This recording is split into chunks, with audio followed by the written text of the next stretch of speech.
Hey everyone, welcome to The Explainer. So today, we're diving straight into something that drives, well, pretty much all of us crazy. We're unpacking a really specific conversational pattern, one that can make you feel completely dismissed and, quite frankly, totally unheard. It's called the sarcasm as argument fallacy. And more importantly, we're going to talk about exactly how you can take back the reins of the conversation when it happens to you. Why do they always respond to my serious point with a joke? Really think about that for a second. Have you ever poured your sincere thoughts out there, really putting yourself on the line, only to just get hit with a smirk or some witty little comeback instead of an actual, real answer? It's honestly infuriating. You're trying to build a genuine connection or maybe just have a serious debate, and bam, you're hit with a joke that leaves your original point just dangling in the wind. So let's look at Section 1, the problem with sarcasm and why it feels so incredibly invalidating. Okay, so what actually is the sarcasm as argument fallacy? Simply put, it happens when someone substitutes sarcasm, irony, or humor for a genuine counterargument. And listen, what they're doing here is 100% deliberate. Instead of addressing the actual meat of what you're saying, they use a quick, witty remark to subtly imply that your idea is just ridiculous. But here's the catch. Notice what's missing? They literally never explain why it's ridiculous. They're completely dodging your reasoning by throwing up this wall of wit. It's a smokescreen, really. Moving right along to Section 2, unmasking the fallacy and looking at these diversion tactics. There's a really stark contrast here between two completely different things, debating versus performing. When you're debating, you're rolling up your sleeves and addressing the actual substance of a point, right? But when someone deploys this sarcasm fallacy, they aren't debating you at all. They're performing. They're putting on a little show for an audience, even if it's literally just the two of you in the room. It's a performance meant to make an idea look silly, without them having to do the heavy lifting of actually explaining their opposition. Now, obviously, humor is great. Laughter can be incredibly healing.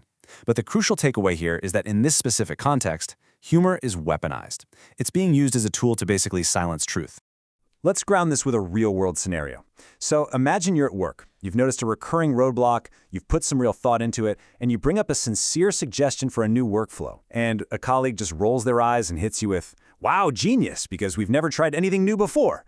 Or maybe it's, "Oh, fantastic, another meeting to solve the exact same problems we've been ignoring for 5 years." You see what they did there? Total dodge. They completely bypassed your actual suggestion and swapped out genuine professional engagement for cheap theater. And wow, does this translate to our personal lives too?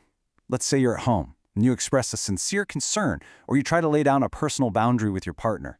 Instead of actually hearing you out and acknowledging your feelings, they give you this big theatrical sigh and go, "Right, because I'm the villain and you're the saint." Or, "Oh, sure, because your feelings are the only ones that ever matter." Bam. Your vulnerability is shut down instantly by sarcasm. The real conversation totally hijacked by this diversion tactic. Which brings us to Section 3, the 3-step toolkit for reclaiming your voice. So how do we fix it? We've got 3 simple steps to combat this dynamic. Name the tone shift, restate your point sincerely, and invite a substantive response. Now, quick caveat before we dive into these. This toolkit, it's not about being the fun police or being overly sensitive. Not at all. It's simply about insisting that important, meaningful conversations actually get the respect and the real engagement they deserve. All right, let's break down how to actually pull this off. Okay, step 1. The absolute key here is to keep your cool. Stay calm, stay entirely neutral. You just say something like, "I notice you're using sarcasm instead of addressing my point." By saying that out loud, literally naming the tone shift, you are shining a massive spotlight on their diversion tactic. You aren't getting mad, you aren't escalating the fight, you're just being objective about what's happening right in front of you. And it's amazing, it gently forces the whole performance to just stop. Right on to step 2, where we rebuild. You immediately follow that up by restating your core, sincere intention. If we go back to that workplace example for a second, you'd say, "My suggestion about the workflow is meant to save us time, not create more meetings." See? You're flat out refusing to let your valid point get buried under their punchline. You're dragging it right back to the center of the table where it belongs. And finally, step 3. This is where you ask a direct question that absolutely demands a substantive response. You say, "Can you tell me specifically what part of this plan wouldn't work rather than making a joke about it?" Man, this is such a power move. You are extending an invitation, a very polite one, for them to step up and engage in the actual debate they were trying so hard to run away from. You're effectively cornering them, but politely, making them use actual logic and reasoning instead of empty performance. I really want to let this next part sink in for a second. Your ideas deserve genuine engagement. Period. You are completely allowed to speak with sincerity. And when you do, you should absolutely expect a response that meets you at that same level of depth. Do not let the sarcasm as argument fallacy trick you into thinking your thoughts don't matter, or that your boundaries are somehow silly. You are seen, you are valued, and what you bring to the table is so important. Now for our final piece, Section 4, When Humor Becomes Harm, Looking at the Mockery Fallacy. I want to wrap up this explainer by leaving you with a bit of a provocative question to chew on.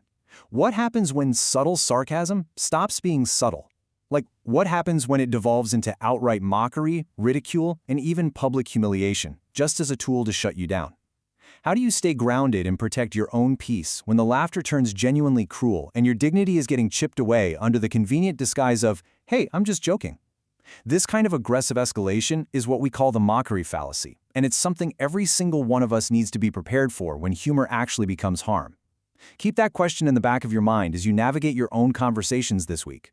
Thank you all so much for exploring this with me today. Stay curious, stay focused, and I'll catch you in the next explainer.